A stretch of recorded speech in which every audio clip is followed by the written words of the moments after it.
여러분, 인생이 뭘까요?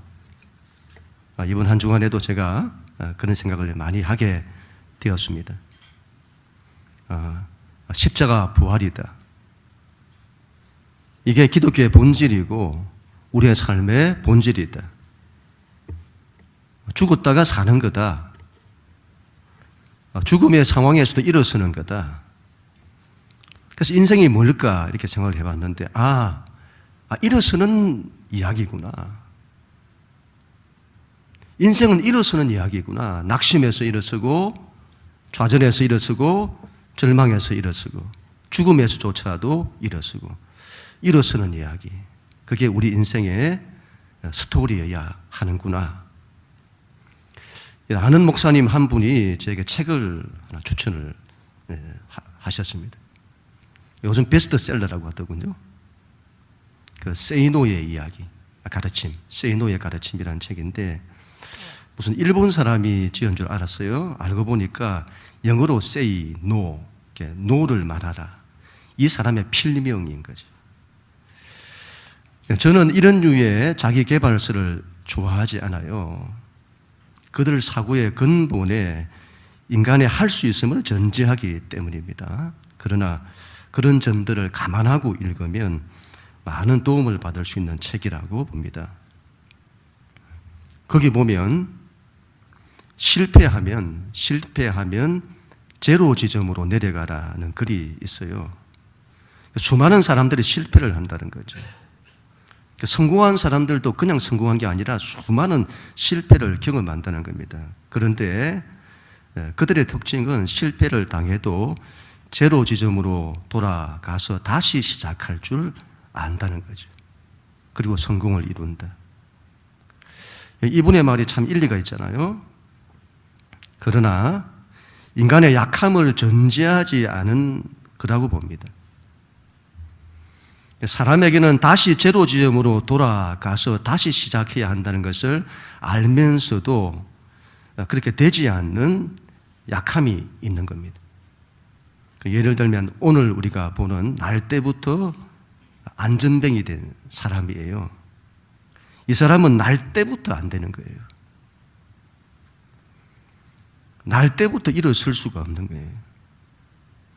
이런 자기개발서 그런 게 이 사람에게는 전혀 소용이 없는 겁니다. 자기개발을 주장하는 사람들은 이 점을 인정해야 합니다. 이건 날 때부터 안 되는 거예요. 우리 안에 그 약함이 있는 거죠. 그래서 일어서지 못하는, 그래서 저는 사람에게는 하나님의 힘이 필요한 겁니다. 하나님이 주시는 힘으로 다시 시작하는 거고 하나님이 주시는 힘으로 다시 일어설 수 있는 것입니다. 인생이 뭐냐? 십자가와 부활이다. 부활이 무슨 말이죠? 다시 살아나는 거잖아요. 실패를 안 하는 것이 아니에요. 수많은 실패를 하죠. 중요한 것은 다시 일어서는 것입니다.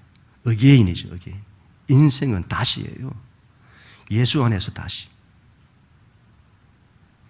우리 힘으로 안 되니까 하나님의 힘으로, 성령의 힘으로 다시 일어서는 겁니다. 그럼 우리 모두가 다 될 수 있기를 축복합니다. 하나님 말씀 1절 같이 읽습니다. 시작. 제9시 기도 시간에 베드로와 요한이 성전에 올라갈새. 오늘 사건의 발단은 제9시 기도 시간입니다. 유대인들은 하루에 3번 기도하는데 오전 9시, 12시, 그리고 오후 3시. 9시는 우리 시간으로 하면 이제 오후 3시가 되겠습니다. 이때 많은 유대인들이 성전을 찾아가서 기도하는 거죠. 그때 베드로와 요한도 성전에 올라가는 거예요. 그리고 오늘 사건은 기도하는 시간에 맞춰서 하나님의 성전으로 갈 때에 일어난 사건이에요. 우리는 여기서 사도행전에 나타난 기도의 신학을 볼 수가 있습니다. 사도행전은 누가라고 하는 사람이 기록을 했는데 누가의 기도 신학을 볼 수가 있어요. 사도행전이 어떻게 출발하죠? 기도로 출발하는 거예요. 오순절 성령 강림이 어떻게 일어나죠? 기도를 통해서 일어나는 거죠. 기도를 통해 새로운 시대가 열리는 거예요. 기도를 통해 하나님의 역사가 나타나는 겁니다. 사사시대라고 하는 영적인 어둠의 시대를 끝내고 다윗의 시대라는 새로운 시대가 열리는데 그 일이 어떻게 시작이 되죠? 바로 한나라고 하는 한 여인의 기도로부터 시작이 되는 것입니다. 예수님께서 공생애를 시작하실 때 어떻게 하시죠? 광야에서 40일 금식 기도를 하시면서 시작을 하시잖아요. 예수님께서 십자가 사건이라고 하는 하나님의 위대한 역사를 이루실 때에 어떻게 하시죠? 겟세마네 동산에서 기도하심으로 시작하는 거예요. 오늘 안전뱅이가 일어나는 이 기적도 기도와 연관이 있는 것입니다. 하나님의 사건은 기도로부터 시작되는 겁니다. 기도하려고 할 때, 기도를 할 때 시작이 되는 거죠. 이런 아무리 좋은 책이라도 가지고만 있으면 아무런 소용이 없습니다. 이런 아무리 좋은 성경 말씀이라도, 그게 하나님의 말씀이라도 가지고만 있으면 아무런 소용이 없어요. 하나님 말씀을 읽어야 합니다. 하나님 말씀을 묵상해야 합니다. 하나님 말씀대로 살리고 해야 해요. 그래야 할 때에 하나님의 사건이 일어나는 거예요. 예수님께서 우리에게 성령님을 주셨잖아요. 근데 성령님을 가지고만 있으면 아무런 소용이 없는 거예요. 예수님을 믿으면 성령님이 내 안에 계시지. 그걸 지식적으로 아는 것은 아무런 소용이 없는 거예요. 그 성령님의 충만을 받고 그 성령님을 의지해야 합니다. 그래야 여러분 하나님의 사건이 일어나는 거예요. 우리에게는 기도라고 하는 영적인 무기가 있어요. 그런데 그걸 사용하지를 않는 거죠. 그러면 아무런 소용이 없어요. 아무리 좋은 무기를 줘도 소용이 없는 거예요. 기도하려고 해야 합니다. 기도를 해야 합니다. 그래야 하나님의 사건이 일어나는 겁니다. 돌아가신 오카노 목사님이 이런 말씀을 하셨습니다. 기도 안 하고 되는 일은 없습니다. 이 세상에서 정말 중요한 일, 가치 있는 일을 치고 연습하지 않고 훈련하지 않고 되는 건 없습니다. 우리는 악한 세상에 살고 있습니다. 사탄 마귀가 우리를 얼마나 방해하는지 모릅니다. 우리로 기도하지 못하게 만들어요. 우리의 시간을 다 도둑질해 갑니다. 우리의 관심을 세상으로 향하게 만듭니다.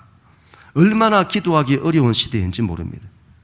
그래서 우리가 정말 하나님을 사랑해서 기도하기를 원한다면 기도하기를 원하는 만큼 그 일에 자신을 쳐서 복종시키는 훈련을 해야 합니다. 정말 맞는 말이라고 봅니다. 기도를 해야 하는 거죠. 기도를 할 수 있도록 자신을 쳐서 복종시켜야 합니다. 훈련시키고 연습시키고 그래야 하나님의 사건이 일어나는 겁니다. 기도하는 사람이 되어야 합니다. 교회는 기도하는 교회가 되어야 합니다. 교회 기도가 일어나야죠. 그럼 우리 모두가 다 될 수 있기를 축복합니다. 하나님 말씀 2절부터 4절까지 같이 읽습니다. 시작. 나면서 못 걷게 된 이를 사람들이 메고 오니 이는 성전에 들어가는 사람들에게 구걸하기 위하여 날마다 미문이나 하는 성전문에 두는 자라. 그가 베드로와 요한이 성전에 들어가려 함을 보고 구걸하거늘 베드로가 요한과 더불어 주목하여 이르되 우리를 보라 하니. 아멘. 베드로와 요한이 성전으로 들어가다가 한 사람을 만나게 되는데 바로 태어날 때부터 못 걷게 된 사람입니다. 이 사람이 날 때부터 안전병이 되었다는 것을 기억을 해야 합니다. 한 번도 걸어보지 못한 거예요. 다른 사람들이 이 사람을 메어서 성전 문에 두면 지나가는 사람들에게 손을 내밀어 구걸하는 그런 사람이에요. 자기 스스로 아무것도 할 수 없다는 거죠.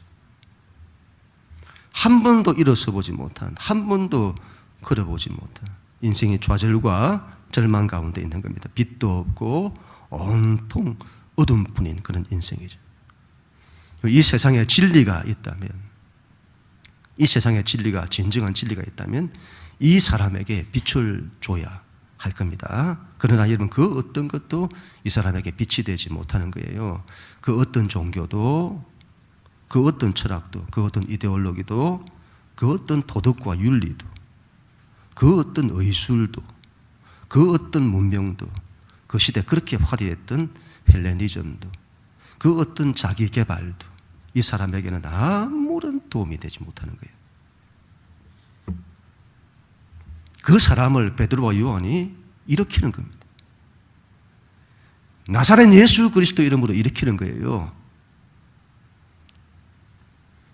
사도행전은 어떤 책이죠? 이와 같은 사람을 일으키는 이야기입니다. 이와 같은 사람을 살리는 이야기입니다. 이와 같은 사람을 구원하는 이야기입니다. 절망 가운데 있는 사람, 삶에 아무런 의미가 없는 사람, 어디에도 빛이 없고 소망이 없는 사람, 실패와 좌절과 절망 가운데 살아가는 사람, 그 사람이 예수로 말미암아 일어서는 이야기, 살아나는 이야기입니다. 우리의 모습이죠. 영적인 우리의 모습을 보여주는 겁니다. 우리는 영적으로 날 때부터 안전뱅이 된 우리들입니다. 이 사건은 하나님께서 우리를 일으키는 사건이에요. 우리에게 빛을 주시는 사건이고 우리의 인생을 살리시는 사건입니다. 여러분, 예수 그리스도만이 진리라는 것을 보여주는 사건이에요. 예수 그리스도만이 우리를 살린다는 것을 말씀하시는 사건입니다. 세상 어떤 것도 안 돼요. 하나님만이, 예수 그리스도만이 이 사람을 살리는 겁니다. 이 사람이 미문이라고 하는 곳에 있습니다. 미문은 아름다울 미잖아요. 아름다운 문이라 이 말이죠. 예루살렘 성전에 여러 문들이 있는데 가장 아름다운 문이 미문입니다. 그곳에 가장 아름답지 못한 비참한 모습으로 살아가는 거예요. 이 세상이 이러면 아름다워야 할 곳입니다. 미문이어야 하죠. 그런데 그런 세상에서 가장 비참하게 살아가는 우리의 모습, 인간의 모습을 보여주는 겁니다. 베드로가 여러분 그 사람을 주목한 거예요. 주목했다. 여기서 주목하다는 이 동사는 그냥 우리가 보다는 이런 말이 아닙니다. 눈을 고정시켰다 이 말이죠. 영어로 이런 fasten이라고 해요. fasten his eyes. 우리가 여러분 비행기 탈 때 벨트 멜 때 fasten이라 하잖아요. fasten your seat belt라 하잖아요. 고정시킨다 이 말이죠. 바로 시선을 고정했다는 겁니다. 우리도 그래야 합니다. 복음이 필요한 사람에게 우리 시선을 고정시켜야 되는 겁니다. 그들을 주목해야 하는 거죠. 우리가 6월 마지막 주일날 새생명 축제를 하는데 우리가 이 일을 위해서 기도하기 시작하면 하나님이 사람을 만나게 하시는 겁니다. 그런 사람을 보내주시고 그런 사람 곁으로 우리를 보내시는 겁니다. 우리는 그런 사람에게 주목을 해야 합니다. 하나님이 주시는 사람이 있어요. 하나님 어떤 사람을 구원하시기를 원하십니까?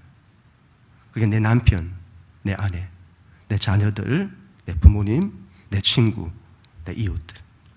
하나님이 주시는 사람에게 주목해야 합니다. 그들 인생의 유일한 답은 예수 그리스도입니다. 그분만이 답이에요. 그 주님을 전해야 합니다. 그 주님으로 말미암아 그들 인생이 일어서게 해야 합니다. 그럼 우리 모두가 다 될 수 있기를 축복합니다. 5절 6절 하나님 말씀 같이 읽습니다. 시작. 그가 그들에게 무엇을 얻을까 하여 바라보거늘 베드로가 이르되 은과 금은 내게 없거니와 내게 있는 이것을 내게 주노니 나사렛 예수 그리스도 이름으로 일어나 걸으라 하고. 아멘. 그 사람이 베드로와 요한에게 구걸 합니다. 돈을 원해요. 그곳에 지나가는 사람들이 돈을 줬을 겁니다. 세상은 그런 사람들에게 돈을 주는 거예요. 그게 세상에 줄 수 있는 최선일 겁니다. 그런데 베드로와 요한에게는 돈이 없어요.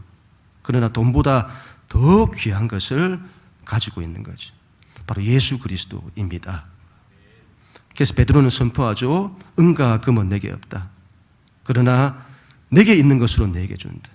너는 나사렛 예수 그리스도의 이름으로 일어나 걸으라.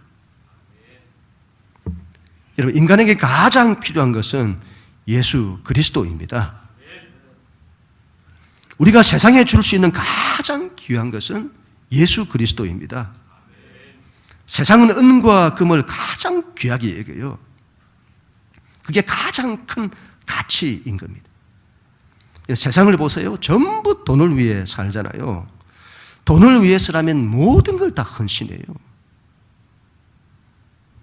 돈은 세상이 돌아가도록 만드는 에너지의 원천입니다. 돈이 없으면 불행해지고, 남보다 돈이 많으면 성공했다고 여기고, 돈이 많으면 인정받고.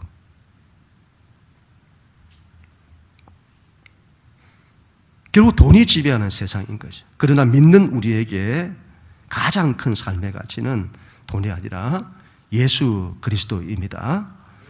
정말 세상에 필요한 것은 돈이 아니라 이 세상에 정말 필요한 것은 예수 그리스도인 거죠. 예수 그리스도가 없으면 이 사람처럼 결국 인생이 비참함으로, 좌절과 절망으로, 어둠으로 끝나는 거예요. 그러나 예수 그리스도가 있으면 빛이 오는 겁니다. 소망이 오는 거죠. 인생이 살아나는 거죠. 교회는 여러분 구제사역을 합니다. 그러나 구제사역을 위해 교회가 존재하는 것이 아니에요.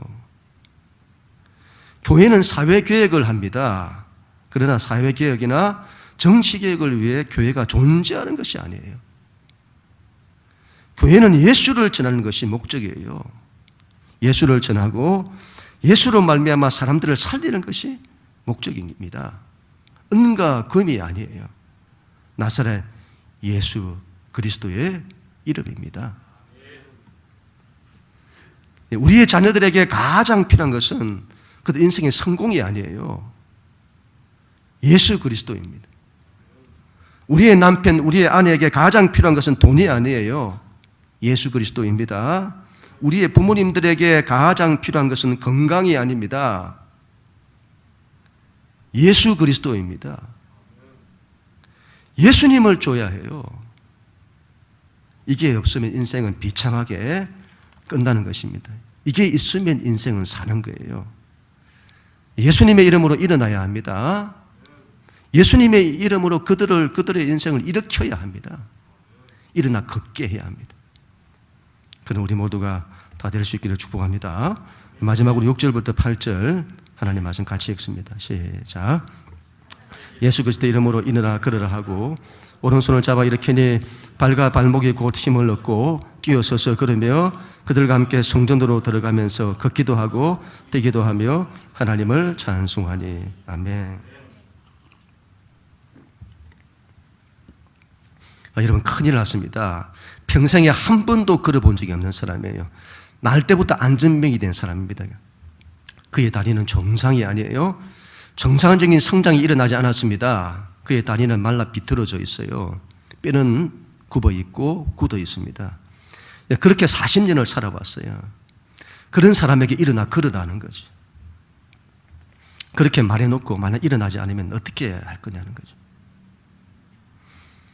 제가 예전에 조용기 목사님의 간증을 들은 적이 있는데, 조 목사님이 천막교회를 할 때에 어떤 병든 사람이 찾아왔다는 거죠. 그럼 자기에게 고쳐달라는 겁니다. 근데 자신은 그 사람을 고칠 만한 능력이 없는 거예요. 자신이 없는 거죠. 기도를 했는데 안 고쳐지면 어떻게 할 거냐는 거죠. 그래서 그 사람을 그냥 기다리게 하고는 하나님 앞에 나가서 기도했다는 거죠. 그 자신이 없는 거예요. 또 기도하고 또 기도하고. 어느 순간에 하나님께서 마음에 확신을 주셨다는 겁니다. 그 마음에 확신이 왔다는 거예요. 자기가 만든 게 아니라 성령님이 주시는 마음이죠. 그리고는 기도했더니 그 사람이 낫게 되었다는 겁니다. 예수 그리스도 이름으로 일어나 걸으라. 무조건 그 말 한다고 되는 것이 아니에요. 그 일은 하나님이 하실 때 가능한 겁니다. 하나님의 뜻이 있고 하나님이 하시고자, 하나님의 뜻이 없고 하나님이 하시고자 안 하시는데 예수 그리스도 이름으로 일어나 걸으라 하면 그 사람이 일어나느냐는 거예요. 이런 오순절 성령 강림 이후에 성령의 바람과 불이 임하고 성령의 임재가 강력하게 나타났습니다. 성령의 충만함으로 설교할 때 3,000명이나 되는 사람들이 회개하고 예수를 믿는 이 엄청난 일이 일어났습니다. 그 성령의 충만함으로 그 사람을 주목하게 된 것입니다. 성령께서 그 사람을 주목하게 하신 거죠. 하나님이 저 사람을 일으키기를 원하시는구나. 그 내적인 큰 감동이 왔을 거라고 봅니다. 내가 만드는 믿음이 아니라 성령께서 주시는 믿음이 일어난 겁니다. 정말 놀라운 것은 여러분, 그 사람이 오른손을 잡고 일으켰는데 일어선 거예요. 발과 발목이 힘을 얻었더라. 여러분 잘 보세요. 이거 그냥 일어났다 말해도 되는데 발과 발목에 힘을 얻었다고 하는 것은 의사 누가의 표현입니다. 사도행전을 지은 누가는 의사입니다. 그 사람이 볼 때 이 안전병이는 40세 정도 되었다 하잖아요. 40세. 지금으로 하면 환갑 정도 되었을 건데 이 사람이 날 때부터 평생을 걷지 못한 거예요. 평생을 걷지를 못했다. 여러분, 병원에서 정상적인 사람도 병원에서 일주일만 가만히 누워 있어도 근육이 빠지고 힘이 없어서 걷지를 못하잖아요. 그런데 이 사람은 평생을 걷지를 못했습니다. 그 말은 다리에는 아예 근육이 없고 뼈는 굳어 있는 거예요. 그 사람이 일어난 거예요. 이런 거대한 뭔가가, 불이, 거대한 힘이 아래에서부터 일어난 거죠. 뼈가 뒤틀리기 시작하고 살이 붓기 시작하고 근육이 붓기 시작하는 거예요. 그 힘에 의해서 이 사람이 일어서게 된 겁니다. 겨우 일어선 게 아니에요. 너무나 이 사람이 일어선 게 기쁜 나머지 성전에 들어갔는데 이 사람이 걷기도 하고 뛰기도 하고 할렐루야 하면서 하나님을 찬양했습니다. 그때 시간이 9시였기 때문에 성전에 많은 사람들이 모였을 거예요. 그들 앞에서 소리를 지르면서 내가 일어섰다고, 여러분 보라고, 내가 일어섰다고. 그곳에 있는 사람들이 어떤 사람들입니까? 수십 년 동안 이 성전을 드나들면서 그 사람이 누구인지를 모두가 아는 그 사람인 겁니다. 평생을 안전병으로 살았던 그 사람. 그런데 그 사람이 자신들의 눈앞에서 멀쩡히 일어나 있는 거죠. 여러분, 사도행전은 기적의 책이에요. 복음서에 예수님이 행하신 수많은 기적이 소개되고 있잖아요. 여러분, 사도행전도 마찬가지입니다. 수많은 기적을 기록하고 있습니다. 우리 하나님은 기적의 하나님이세요. 오카너 목사님께서 이런 말씀을 하셨는데, 여러분, 기도할 때 복을 구하세요. 복을 구하는 것은 기복신앙이 아닙니다. 현대 기독교가 복을 너무 터무시하는 거예요. 아마 잘못된 복에 대한 이해 때문일 겁니다. 그 말도 이해가 되죠. 그렇다고 복을 무시하면 안 됩니다. 하나님이 말씀하시는 복이 있습니다. 예수 잘 믿는 것이 얼마나 복인데. 그럼 복을 구해야죠. 그 복을 사모해야죠. 그 복을 위해서 기도해야 합니다. 기적도 마찬가지예요. 현대 기독교가 기적을 너무 터부시합니다. 그러나 성경은 기적의 책입니다. 하나님이 하시는데. 우리 예수님은 기적의 예수님이세요. 하나님을 상시간에 가두면 안 됩니다. 우리 하나님이 얼마나 크신 하나님이신지 모릅니다. 요즘 새벽에 여러분 사무엘 하를 보는데 다윗이 여러분 하늘 문을 열잖아요. 사울에 의해 닫혀버린 하늘 문이 다윗에 의해 열리게 되는 거예요. 그런 하나님의 역사가 필요한 것입니다. 다윗이 여러분 골리앗을 넘어뜨리잖아요. 다윗뿐만이 아니에요. 그의 용사들도 그인들을 다 넘어뜨려요. 우리의 삶에 이러면 얼마나 대적이 많은지요. 그것들은 우리 힘으로 안 되는 거인들이 얼마나 많은지요. 우리의 삶의 문제란 이 거인들, 자녀의 문제, 물질의 문제, 건강의 문제, 갈등에 대한 문제, 미래에 대한 문제, 감당해야 될 이런 이 거인들이 너무 많아요. 우리 힘으로 안 되는 거예요. 이길 수가 없어요. 하나님의 힘, 하나님의 기적의 역사가 필요한 것입니다. 기적을 사모해야 합니다. 하나님의 기적이 내 인생에, 우리 가정에, 우리 교회에 임하기를 간절히 사모해야 합니다. 중요한 것은 기적에 집중하는 것이 아니라 하나님께 집중하는 거예요. 그 기적을 이루시는 하나님께. 우리의 신앙이 이러면 문제 해결에 집중을 하고 그 문제 해결을 위해서 기적에 집중하면 오히려 문제가 해결 안 되고 하나님의 역사가 안 일어나는 때가 많습니다. 문제 해결에 집중하는 것이 아니에요. 하나님께 집중하는 것입니다. 하나님이 하시면 거인이 아니에요. 문제가 아니에요. 여러분, 문제를 복잡하게 바라보면 문제가 더 복잡해지는 거예요. 그러면 그 문제가 거인이 되어서는 그 문제를 더 해결하지 못하는 거예요. 문제를 심각하게 바라보면 그 문제가 더 심각하게 되어져서는 그 문제가 거인이 되는 거예요. 그러면 그 문제 해결이 더 어려워지게 되는 것입니다. 하나님을 바라봐야 합니다. 하나님의 크심을 바라봐야 합니다. 제가 이번 주에 이러면 참 이 점을 많이 생각을 했는데요. 우리는 이런 문제가 있으면 그 문제를 해결하는 일에 너무 고민을 하는 거예요.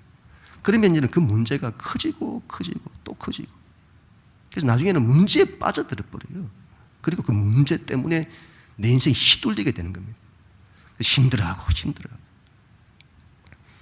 우리 안에 하나님이 커야 하는데 문제가 큰 거예요. 오늘 돌아가신 우리 하영조 목사님 평생 병을 가지고 사셨어요. 폐병으로 고생하시고 나중에는 암으로 고생하시고 당뇨로 일주일에 3번씩 투석을 하시고 이런 병은 그분께 큰 문제잖아요. 근데 하나님께서 다른 사람의 병은 고쳐주셔도 자기 병은 안 고쳐주시더라. 병이라는 문제를 해결해 주시지 않더라는 거죠. 그런데 이 목사님은 병을 병으로 여기시지 않는 거예요. 그렇게 많은 병을 가졌대. 병을 쉽게 바라보는 거죠. 병이 들어서 죽으면 된다. 천국 갈 건데. 병에 휘둘리지 않는 거예요. 문제에 휘둘리지 않는 거예요. 그리고 약하면 약한 대로, 병이 있으면 병이 있는 대로 오로지 하나님만 바라보라는 거죠. 그러면 자기 안에 약함이 있어도 자기 삶에 이런저런 문제가 있어도 그런 자신을 통해 하나님의 놀라운 일들이 일어나더라는 거죠. 병에 대한 그 큰 문제를 자기 안에 가지고 있는데 근데 그 문제가 본인에게는 문제가 아닌 거지. 근데 그 문제를 내가 가졌음에도 불구하고 그런 나를 통하여 하나님의 놀라운 역사들이 일어나더라는 거지. 굉장한 말씀이잖아요. 문제에 집중하는 것이 아니에요. 그리고 내가 원하는 방식대로 문제가 해결되는 것에 집중하는 것이 아닙니다. 하나님께 집중하는 것입니다. 하나님의 크심에 집중하는 거예요. 문제는 하나님께 맡기는 겁니다. 우리는 오로지 하나님의 크심을 바라보고 그분만을 의지하는 것입니다. 그래야 할 때에 하나님께서는 그분의 방식으로 우리의 삶에 놀라운 역사를 이루어 주시는 것입니다. 우리가 너무 우리가 원하고 바라는 것이 해결되기를 원하는 그것에만 초점을 맞추다가 하나님의 뜻을 놓치고 하나님의 방식을 놓치고 하나님의 역사하심을 놓칠 때가 너무 많은 거예요. 하나님의 크심을 바라보는 겁니다. 이게 안 되면 그걸 달라고 기도해야 됩니다. 하나님의 크심을 바라볼 수 있게 해달라고. 그러면 여러분 문제에 휘둘리지 않게 됩니다. 그리고 하나님의 방식으로 문제가 해결되는 거죠. 아니 여러분, 문제가 나에게 여전히 있어도 내가 비록 약해도 그런 나를 통해 하나님의 역사들이 나타나게 되는 것입니다. 자녀들에게 여러분, 자녀들에게 문제 해결을 가르치지 마세요. 하나님을 가르치세요. 하나님을 바라보게 하고 예수님을 바라보게 하고 하나님의 크심을 바라보게 해야 합니다. 우리 하나님은 기적의 하나님이십니다. 그 하나님을 의지하는 믿음을 가르쳐야 합니다. 그래야 할 때 그 하나님으로 말미암아 삶의 문제는 문제가 안 되는 거예요. 그리고 인생에서 있는 그 모든 문제를 다 이기는 거예요. 문제를 회피하는 자녀로 키우는 것이 아니라 문제가 아무것도 아닌 문제로서 그 문제를 뛰어넘고 이기는 자들로 다 키워내야 되는 겁니다. 내가 원하고 바라는 대로 되기를 원하는, 여러분 신앙에서 내가 바라고 내가 원하는 대로 되기를 원하는 이런 거 여러분 다 내려놓아야 합니다. 이건 다 내려놓아야 해요. 이걸 내려놓지 못하면 여러분들은 배반당하고 낙심하게 됩니다. 현실이 여러분들을 배반할 거예요. 하나님이 원하시는 것이 가장 좋습니다. 하나님이 원하시는 대로 맡겼어요. 그러면 하나님께서 하나님의 놀라운 방식으로 우리의 삶에 역사하실 것입니다. 오늘 말씀을 제가 준비하면서 참 저도 큰 은혜를 많이 받았습니다. 저희 어머니가 참, 제가 어머니 때문에 참 많은 고민들이 많았습니다. 그런 과정을 쭉 거쳐오면서 하나님이 저에게 이 마음들을 많이 주신 거예요. 저희 어머니가 처한 상황과도 너무도 맞는 것 같아요. 그래서 기도하게 되었습니다. 하나님, 오늘 말씀대로 되게 해주세요. 문제에 집중하지 않고 하나님의 크심에 집중하게 해주세요.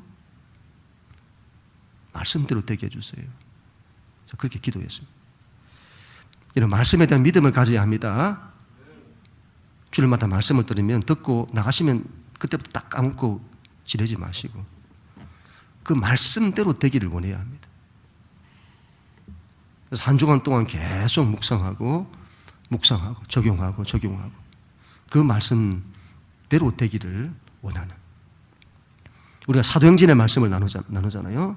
그러면 우리의 삶에 이와 같은 사도행전적 역사가 나타나기를 간절히 이런 소원해야 합니다.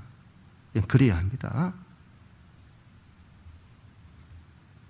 오늘은 이제 일어나 걸으라 말씀하세요. 그 말씀이 여러분에게 그대로 이루어지기를 간절히 소원합니다. 우리의 삶의 모든 것이 여러분 회복되고 일어나 걷게 되는 하나님의 은혜와 축복이 여러분과 가정과 교회 가운데 그대로 이루어지기를 주님 이름